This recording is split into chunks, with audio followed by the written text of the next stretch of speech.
banyak-banyak bersyukur kerana bantuan banyak diterima daripada UUM dan pengurusan daripada penyediaan segala urusan seperti mandi, mengafankan dan semayangkan. Semua banyaknya daripada UUM. Dan saya pun mengucapkan banyak-banyak ribuan terima kasih kepada jemaah-jemaah di Keradaan Cempedak ini, sahabat-sahabat saya. Benda ni reda lah.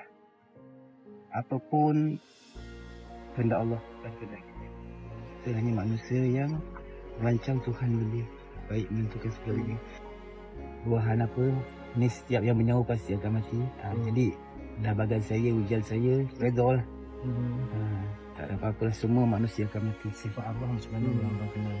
Ya, sebelum ni yang akhir lah. Untuk raya tahun yang akhir ada perubahan lah. Saya nampak lain macam dia menolong mak bapak tanpa disuruh. Di situ lah. Tapi tak perasan lah. Cuma kesan yang saya nampak memang tak payah disuruh. Dia buat sampai habis. Biasa kita suruh macam dia agak macam memilih kerja kan. Tapi ini Alhamdulillah. Dia bertanya apa benda yang patut kita tolong, apa benda yang patut kita bantu. Ini Alhamdulillah anak yang kata orang tak perasan perubahan dia. Tapi itulah yang akhir. Semua tak nak berlaku macam ni. Tapi dah takdir Allah. Reda lah. InsyaAllah Allah buat yang terbaik. Apa yang perancangan kita lebih baik lagi perancangan Allah.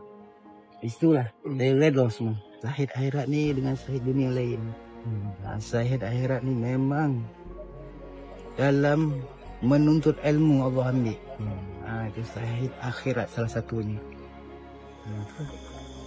Alhamdulillah. Reda.